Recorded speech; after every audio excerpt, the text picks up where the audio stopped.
Bonsoir, je vais vous parler ce soir d'un tour d'horizon des transformations liées aux technologies 3.0. Je me présente, je m'appelle Tariq El-Khalé, je suis entrepreneur et data scientist.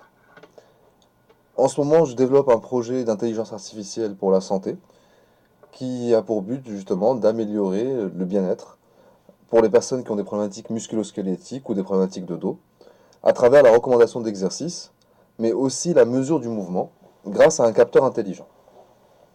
Et donc aujourd'hui, je voudrais vous présenter la technologie 3.0, c'est-à-dire l'intelligence artificielle et l'intelligence des objets.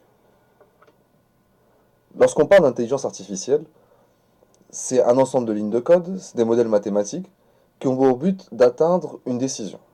Donc il n'y a rien de magique, c'est principalement un empilement de savoir qui aboutit à un résultat. Donc un ensemble de recettes qui permettent d'arriver à une décision, comme pour une voiture automatisée qui à la fois verrait à travers sa caméra le mouvement des gens, pourrait aussi identifier des sons pour prendre une décision de freinage.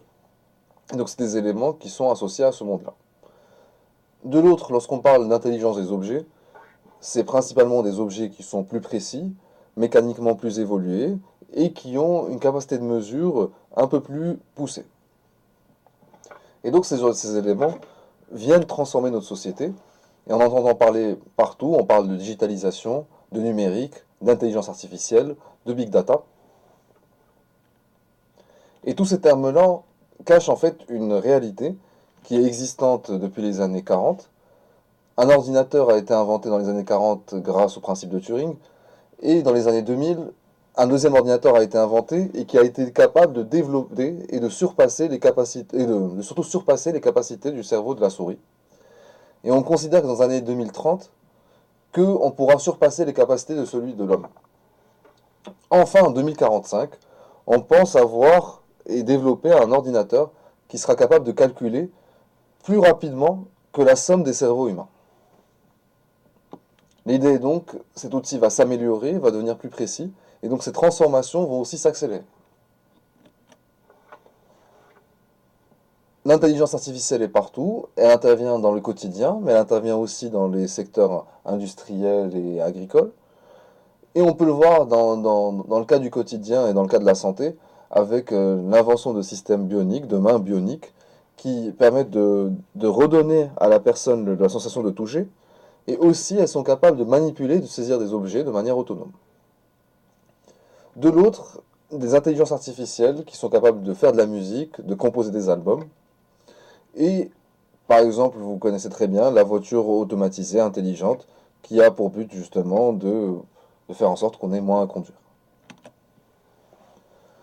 Cette transformation, on y assiste aussi au niveau de l'agriculture, avec des systèmes de drones qui sont capables en moins de 15 minutes de pouvoir faire le tour de 20 hectares et de pouvoir donner les évolutions de la parcelle, de détecter des anomalies, et d'autres outils qui permettent de réduire le travail et la charge de travail de l'agriculteur en automatisant par exemple la traite des vaches.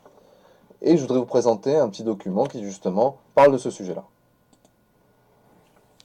À la veille, technologique modifie les pratiques. Voyez ce dossier signé Joanne Vanov et Pascal Comte. Dans cette exploitation familiale, les 60 vaches semblent livrées à elles-mêmes. À première vue, personne pour les traire, personne pour s'en occuper. Bruno et Benoît Kurt ont acheté ce robot des traites il y a 2 ans, 140 000 €, un investissement qui a tout changé. Le robot, il repère la vache via son collier électronique. Il y a une puce électronique dans le collier. Plus d'obligation d'horaire, les vaches viennent quand elles veulent. Tout est automatique. Nettoyage de chaque mamelle à la vapeur. Le robot peut commencer. Le robot va traire les vaches le nombre de fois qu'elles veulent y aller. Et en fait, c'est plus naturel quelque part parce qu'en fait, c'est un peu comme si le veau venait téter sous la mer et qui libérait le lait. Des résultats spectaculaires. En moyenne, chaque vache est passée de 6 000 litres produits par an à 7 000 litres. Sur cet ordinateur, Benoît Kurt contrôle l'état de santé de chaque vache. Nutrition, température, qualité du lait, des analyses précises qui permettent de déceler une infection 24 à 72 heures avant son apparition. On a gagné 1 heure matin et soir, tous les 3. Quoi. Donc c'est un confort, c'est une souplesse de travail, c'est autre chose, c'est un autre métier. C'est un élément important, celui de dire que justement le métier évolue, que les compétences changent, et donc on voit une évolution de l'intelligence artificielle dans différents secteurs, et l'agriculture n'est pas en reste. Ça permet à l'agriculteur d'avoir plus de temps, de pouvoir être dans une dynamique plus d'organisation, et moins dans la charge physique. De l'autre, ces éléments apparaissent aussi dans l'industrie. On a vu des carrossiers, des soudeurs, qui maintenant sont remplacés plus des ouvriers en robotique, mais aussi des systèmes d'impression 3D, des ingénieurs en système embarqué. Et donc, en gros, les compétences changent. Les robots, oui, font et remplacent des métiers, mais de l'autre côté, ils en créent d'autres. On peut voir, par exemple, la manutention avec l'exemple d'Amazon et ses robots manutentionnaires.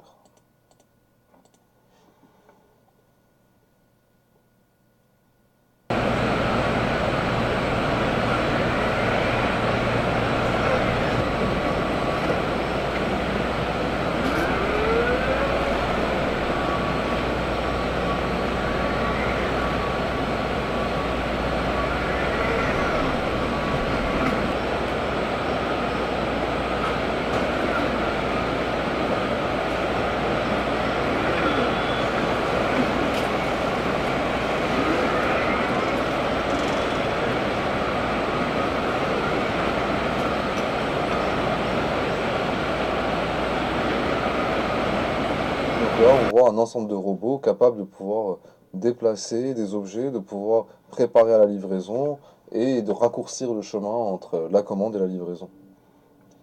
Donc ce type de système est très important et il va entériner les changements de compétences avec des compétences qui vont apparaître et d'autres qui vont disparaître. Toutes les compétences qui concernent la force physique vont être réduites grâce à l'automatisation, grâce aux robots articulés, mais aussi grâce aux procédures et aux simplifications des systèmes qui permettent la réduction d'intervention humaine. Et donc, les compétences vont plus évoluer parce que tout simplement, les tâches répétitives seront absorbées par l'intelligence artificielle et les tâches plus complexes, plus évoluées, plus humaines vont être très difficiles pour l'intelligence artificielle à appréhender. Donc, par exemple, le travail de conception qui, lui, nécessite une vision globale et objective, pour le coup, est très compliqué. Et de la même manière, l'artisanat, avec son savoir-faire, est quasiment impossible, en fait, est réellement impossible à répéter par un robot. Et donc, on voit que la société va évoluer vers une société du savoir, de conception, qui, elle, aura déjà la force vive pour pouvoir faire ses actions. Et donc, ce sera plus un enjeu de réflexion, d'éthique. Et c'est là où l'intelligence artificielle a un rôle à jouer, parce qu'elle nous permet de réfléchir cette notion de savoir, elle nous permet de voir justement la puissance du savoir, et donc derrière l'intelligence artificielle, c'est le savoir bien sûr, mais c'est surtout notre action et ce que nous en faisons. Et donc, on a vu différentes qui sont dans l'agriculture, dans l'industrie, et donc réellement, notre manière de les maîtriser et de les faire évoluer va pouvoir déterminer notre évolution en termes de société. Je vous remercie.